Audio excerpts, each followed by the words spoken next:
అసెంబ్లీకి సంబంధించి నిన్న ఆయన సమావేశమైన తర్వాత కూడా చాలా కీలకంగా కొన్ని ప్రకటనలు చేస్తూ వచ్చారు. పార్టీకి సంబంధించి, ప్రభుత్వానికి సంబంధించి మనం అసెంబ్లీకి మాత్రమే వెళ్ళట్లేదు, మిగతా అంశాలకు సంబంధించి, మిగతా సమస్యలకు సంబంధించి గట్టిగా మాట్లాడాలన్నారు. ఈరోజు మండలిలో కూడా మనం చూస్తూ వచ్చాము, బొత్స నేతృత్వంలో వైసీపీ చాలా గట్టిగా మాట్లాడుతూ వస్తుంది. నిన్న ఏదైతే గవర్నర్ చేత అన్ని అబద్ధాలు చదివించారు, అప్పులకు సంబంధించి కావచ్చు, పథకాలకు సంబంధించి కావచ్చు, అన్ని అబద్ధాలు చదివించారని చెప్పేసి వైసీపీ చాలా పెద్ద ఎత్తున పోరాటం చేస్తూ వస్తుంది ఈ అంశానికి సంబంధించి. శాసన మండలి రెండు రకాలుగా వైఎస్ఆర్ కాంగ్రెస్ పార్టీకి అసర్ట్. రెండు రకాలుగా అసర్ట్. మొదటి అసర్ట్ ఏంటంటే అదే అధికార పార్టీ చేసే తప్పులన్నీ ఎస్టాబ్లిష్ చేయొచ్చు. ఎందుకంటే అక్కడ ప్రధాన ప్రతిపక్షం వల్లే ఒక రకంగా చెప్పాలంటే మంత్రులు కూర్చోకపోతే వాళ్ళకి మెజార్టీ లేదు. శాసన మండలిలో మంత్రులంతా పోయి కూర్చోకపోతే అధికార పార్టీకి ఇబ్బంది పడుతుంది. అంత ఎక్కువ వాళ్ళు ఉన్నారు కాబట్టి శాసన మండలి ఒక రకంగా వాళ్ళ అజమాయిషి ఉంది కాబట్టి ప్రభుత్వం నుంచి మాక్సిమం లాభటాన్ని ప్రతిపన్న లాభట్టచ్చు. ఇది ఒక లాభం. రెండో లాభం జగన్ గారి లాజిక్ కి బలం చేకూరుస్తుంది. శాసన మండలిలో మేము ఎందుకు అంత బాగున్నామంటే మాకు ప్రతిపక్ష హోదా ఉంది కాబట్టి అంటాడు. ఇక్కడ ఆంధ్రప్రదేశ్ అసెంబ్లీ కూడా మేము అట్లా మాట్లాడాలంటే ఆ రకంగా మాకు టైం ఇవ్వాలంటే మాకు కూడా లీగల్ యాక్సెప్టెన్స్ వచ్చేస్తే ప్రతిపక్షం ఉంటే మాకు కూడా వస్తుంది కదా. శాసన మండలిలాగా మేము ఇక్కడ మాట్లాడాలంటే మాకు ప్రతిపక్ష హోదా అట్లా మాట్లాడతారు. ఆ రకంగా రెండు లాజిక్లుగా ఉంటారు. ఖచ్చితంగా శాసన మండలిలో ఒక అర్థవంతమైన చర్చ నడుస్తుంది. ప్రభుత్వం కూడా చాలా శ్రమ పడతా ఉంది. బొత్స సత్యనారాయణ నాయకత్వంలో మన కళ్యాణి గారు ఇట్లాంటి వాళ్ళు యంగర్స్ అయినా చాలా బాగా మాట్లాడుతున్నారు. ఖచ్చితంగా శాసన మండలిలో వైఎస్ఆర్ కాంగ్రెస్ పార్టీ శాసనసభలో లోటు ఆడ తీరుస్తా ఉంటారు. చర్చనీయాంశం జరిగే చర్చ జరిగిపోతా ఉంటుంది. ఇంకా జగన్మోహన్ రెడ్డి గారు మీరు అన్నట్టు ప్రెస్ మీట్లు పెడతారు రేపటి నుంచి. ఆయన ప్రెస్ మీట్ కూడా బాగా అసెంబ్లీని ఎంతమంది జనం చూస్తున్నారు, జగన్మోహన్ రెడ్డి గారు ప్రెస్ మీట్ అట్లే చూస్తున్నారు. చర్చ నడుస్తూనే ఉంటుంది. ఖచ్చితంగా పోరాటాల విషయంలో ఏదే కొత్త ఏం కాదు, ఆల్రెడీ 2 పోరాటాలు చేశారు. వైసీపీ మిర్చి అడ్డు సమస్య అని బాగానే టేకప్ చేసింది కదా. ఖచ్చితంగా శాసన మండలిలో చర్చ జరిగినప్పుడే జగన్ గారు ప్రతిపక్షం అంటాడు, మిగతా ఎనిమిది శాసనం పట్టించుకోడు, ఆయన పార్టీ ప్రజల్లోకి వెళ్తాడు కాబట్టి వారికి పెద్ద ఇబ్బంది ఏమి ఉండదు. ఓకే. సో కంక్లూడ్ చేస్తూ బీజేపీ సుబ్రహ్మణ్య స్వామి ఆయన ఎప్పుడూ కూడా కూటమికి సంబంధించిన అంశాల మీద చాలా పెద్ద ఎత్తున మాట్లాడుతుంటారు. ఇటీవల లడ్డూకు సంబంధించిన వ్యవహారం మీద కూడా ప్రభుత్వంలో ఉన్నటువంటి అధికారుల మీద చంద్రబాబు నాయుడు పైన ఆయన చేసినటువంటి వ్యాఖ్యలు కావచ్చు, ఆ తర్వాత కోర్టులో కేసు వేయడం కావచ్చు, ఇప్పుడు జరుగుతున్నటువంటి అలాగే మొన్న కార్పొరేషన్ సంబంధించిన ఎన్నికలకు సంబంధించిన జరిగినటువంటి అవకతవకల మీద, లేదంటే కిడ్నాప్లు అంటారా అవన్నీ అంటారు, వాటికి సంబంధించిన మీద కూడా ఆయన చాలా డిశ్చార్జ్ పిటిషన్లను వేస్తూ వచ్చారు. కొన్ని కోర్టులో కూడా నడుస్తూ ఉన్నాయి. ఏంటి ఆయన పోరాటం ఏంటి, ఎలా జరుగుతుంది తిరుమల లడ్డు వ్యవహారానికి సంబంధించి ఏంటి రిజల్ట్ అసలు? తిరుమల లడ్డు విషయాల్లో సిబిఐ విచారణ జరుగుతుంది.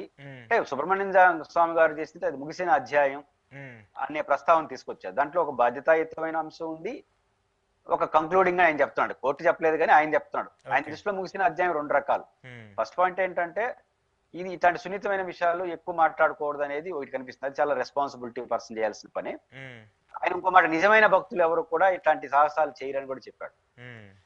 కాబట్టి ఇట్లాంటి ఆరోపణలు రాకుండా కఠినమైన చర్యలు తీసుకోవాల్సిన అవసరం ఉంది. కోర్టు ఆ వైపుగా అడుగులు వేస్తున్నట్టు కనపడుతుంది. కాబట్టి కోర్టులో ఇంకా విచారణ పూర్తయిన తర్వాత వాళ్ళు విచారణ తీసుకుంటారు. ఖచ్చితంగా నాకు తెలిసి వాడు చెప్పింది జరుగుతుంది. ఎందుకంటే సబ్జెక్ట్ ఏంటంటే అక్కడ చేసిన అలిగేషన్స్ కి ఆడ ఉన్న వాస్తవాలకి భిన్నంగా ఉన్నాయి కాబట్టి లడ్డు విషయంలో వారు చెప్పింది జరుగుతుంది. అది మంచిది కూడా. ఒక ముగిసిపోయిన అధ్యాయంగా చేసి అందరూ బాధ్యతాయుతంగా ఉంటే బాగుంటుంది, లేకపోతే అన్నెసరీ కాంప్లికేషన్స్ వస్తాయి. ఆ విషయంలో నెయ్యి కల్తీ అయిందా లేదా, ఆ నెయ్యి కల్తీ అయిన లడ్డుల్లో వాడారా లేదా, ఆ లడ్లు టెస్ట్ చేసామా లేదా, చేర్చినప్పుడు చాలా పరిమితులు ఉన్నాయి. కాబట్టి ఖచ్చితంగా సుబ్రహ్మణ్య స్వామి గారు చెప్పినట్టు అది త్వరగా ముగిసిపోయిన అధ్యాయం అయితే బాగుంటుంది. ఖచ్చితంగా అది ఎవరైతే మాట్లాడారో వాళ్ళని ఇప్పటికైనా ఆత్మ పరిశీలన చేసుకోవాలనేది మనకు అనిపిస్తుంది సుబ్రహ్మణ్య స్వామి గారికి సంబంధించి. రెండోది వారు వేసిన పిటిషన్ ప్రధానమైంది తిరుపతి ఉప మేయర్ ఎన్నికలో జరిగినటువంటి అలజడి. ఇప్పటికే డాక్టర్ గురుమూర్తి గారు తిరుపతి ఉప మేయర్ ఎన్నికల్లో తెలుగుదేశం పార్టీకి చాలా సవాళ్ళు వస్తున్నాయి. అశోక్ గారు తిరుపతి ఉప మేయర్ ఎన్నికల్లో అనవసరంగా వాళ్ళు దాన్ని కొని తెచ్చుకున్నారు. ఎందుకంటే మొత్తం సభ్యుల్లో ఒకరే తెలుగుదేశం పార్టీ వాళ్ళు. ఉప మేయర్ అన్నా మున్సిపల్ వైస్ చైర్మన్ అన్నా అసలు ఏ హోదాలు ఉండవు, పేరే మాత్రం. ఎందుకంటే మేయర్ సీన్ లో ఉంటే ఉప mayor just like corporator. Mayor లేదా మున్సిపల్ చైర్మన్ లేనప్పుడు వయసుకి కానీ ఉప మేయర్కి కానీ ఛాన్స్ ఉంటుంది ఆ పని చేయడానికి. అది లేనప్పుడు దానికి పెద్ద ప్రాధాన్యత లేదు. ప్రాధాన్యత లేని దానికోసం ఇంత రాద్ధాంతం చేసుకున్నారు, నష్టం వస్తుంది. ఇది ఫస్ట్ పాయింట్. రెండోది, ఇప్పుడు ముగ్గురు పోరాటం చేస్తున్నారు. ఒకటి డాక్టర్ గురుమూర్తి గారు ఎంపీ తిరుపతి, వ్యక్తిగతంగా పార్లమెంట్ సభ్యుడిగా ఆయన ఖచ్చితంగా ఎన్హెచ్ఆర్సీకి ఇచ్చారు. లోక్సభలో కూడా ఆయన మూవ్ చేసేది మాట్లాడుతున్నాడు. ఇంకొక ఆయన పరంగా హక్కులు వైపు వెళ్ళేట్టుగా ఉన్నాడు. అది కూడా చాలా ప్రమాదం అవుతుంది, నోటీసులు వస్తాయి. రెండు, ఇప్పుడు సుబ్రహ్మణ్యం స్వామి గారు హైకోర్టులో పిటిషన్ వేశాడు. Um, 3 doctor Sirisha mayor, Tirupati present mayor, అవును. ఆమె కూడా కౌన్సిల్లోనే రైజ్ చేసింది. ఉమ్, ఎవరైతే ఇన్సబార్డినేట్ గా బిహేవ్ చేశారో అధికారులపైన చర్య తీసుకోవాల్సిందే అని ఆమె పట్టుబట్టారు. అవును. అది కూడా ఆ విచారణ జరుగుతుంది. ఉమ్, ఆ రకంగా వీళ్ళు ముగ్గురు చేసిన ప్రయత్నాల వల్ల ఖచ్చితంగా ప్రభుత్వం చాలా ప్రశ్నకు సమాధానం చెప్పాల్సి వస్తుంది. ఉమ్, అనవసరంగా అవసరం లేనటువంటి, తెలుగుదేశానికి రాజకీయం కూడా పెద్ద ఉపయోగం లేనటువంటి ఉప మేయర్ కోసం ఇంత రాద్ధాంతం చేసుకుంటే ప్రజాస్వామ్యానికి నష్టం చేసిన పార్టీగా తెలుగుదేశం కాదు. లాభమే లేదు మీకు. ఉమ్, ఇంకొక 1 పైపించి ఇంకెంతకాలం ఉందంటే 1 year. 1 year లో అయిపోతుంది. ఉమ్, మళ్ళీ కొత్తగా మీరు ఫ్రెష్ గా ఎలక్షన్ పెట్టి బ్రహ్మాండం గెలుచుకోవచ్చు. ఉమ్, ఇంత అవకాశాలు ఉంటే ఎందుకు తప్పులు చేస్తున్నారు? ఆ పార్టీ ఆత్మపరిశీలన చేసుకోవాలి. ఖచ్చితంగా ఈ 3 పిటిషన్లలో అధికారులు ఇబ్బంది పడతారు. ఓకే, ఇప్పుడు ఓకే. ఈ మూడు పిటిషన్లు ఏమవుతాయి? ఇప్పుడు డాక్టర్ శిరీష గారు చెప్పినటువంటి ఆమె కావచ్చు. ఆర్గ్యుమెంట్ ఉమ్, ఏమవుతుంది? ఆ సంబంధిత ఉద్యోగస్తుడు ఖచ్చితంగా రిటర్న్ సమాధానం చెప్పాల్సిందే. డెఫినెట్ గా. ఉమ్, రేపు ఎన్హెచ్ఆర్సీ ఇచ్చినటువంటి నోటీస్ కి ఉన్నతాధికారి వస్తాడు, విచారణ జరపాల్సిందే. ఉమ్, ఇప్పుడు సుబ్రహ్మణ్యం సార్ పిటిషన్ చేశారు, 12వ తేదీ కోర్టుకు ముందు హాజరు కావాల్సిందే. ఇవన్నీ అధికారులకి ఎంత ఇరిటేషన్.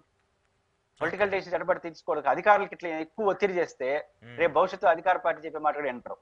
మనకెందుకు పంచాయతీ, రేపు గొడవ వచ్చినప్పుడు మన ఎత్తుకు వస్తుంది అని చెప్పే పరిస్థితి వెళ్ళిపోతుంది. ఉమ్, కాబట్టి తిరుపతి ఉప ఎన్నికల దృష్టిలో పెట్టుకొని అవసరం లేని, మీకు రాజకీయంగా కూడా ఉపయోగపడని, పైపెచ్చు మీకు రాజకీయంగా నష్టం వచ్చే ఈ అవిశ్వాసాల పట్ల ఒకవేళ వాళ్ళు ఇష్టపూర్వకంగా పార్టీ మారాలనుకుని మీ దగ్గరకు వచ్చేస్తే దాన్ని మనం ఏం చేయలేం. గుడ్. ఉమ్, అది కూడా చేయకూడదు. ఎందుకు చేయకూడదు? మీ పార్టీ తరఫున గెలవాలి వాళ్ళు. ఉమ్, నిజానికి విప్పు కానీ కరెక్ట్ గా జారీ చేసి ఎలక్షన్ కమిషన్ సీరియస్ పట్టుకుని ఎందుకు రద్దయిపోతుంది సభ్యత్వాలు. Okay, okay, okay. అంటే మళ్ళీ ఏమన్నా ఎలక్షన్స్ జరిగే అవకాశం ఏమైనా ఉంటుందా? అంటే దీనికి సంబంధించి ఇట్లా విప్పు జారీ చేస్తుంటే ఉమ్, రికార్డ్ అయింటే డిస్క్వాలిఫై అవుతారు. Okay. అయితే ఇవన్నీ జరగడానికి 2-3 నెలలు పడుతుంది టైం. వాళ్ళు నోటీసులు ఇవ్వాలి, వాళ్ళు సమాధానం చెప్పాలి, వాళ్ళు మళ్ళీ అప్పీల్కి పోవచ్చు. ఒక 5-6 నెలలు పడుతుంది. మళ్ళీ 5 నెలల్లో మొత్తం కాలం 5 ఏళ్ళ కాలం అయిపోతుంది. కాబట్టి ఈ డిస్క్వాలిఫై అయితే ఇక్కడ ఎన్నికలు ఇప్పటికిప్పుడు జరుగుతాయని నేను అనుకోను. కానీ బట్ ప్రభుత్వానికి ఎంత హెడేక్. ఇప్పుడు తిరుపతి ఉప మేయర్ ఎన్నికల్లో తీసుకున్న నిర్ణయం వల్ల ఆ బస్సులో పోవడం, దాడి చేయడం, తీసుకొని పోవడం, ఆ కిడ్నాప్ ఏమైనా పర్ఫెక్ట్ గా చేశారా? ఈ పదం వాడకూడదు.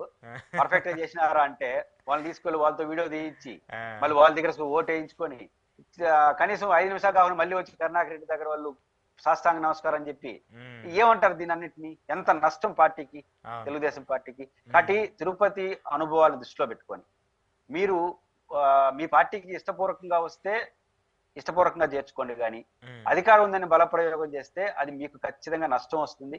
భవిష్యత్తులో మీకు లాభం అనుకుంటారు కానీ చాలా నష్టం వస్తుంది, భారం అవుతుంది. మరి భారంతోనే ముందుకెళ్తారా, ఈ భారాలను ఎత్తినేసుకోకుండా బలంగా ఉంటారనేది తెలుగుదేశం పార్టీ తెలుసుకోవాలి.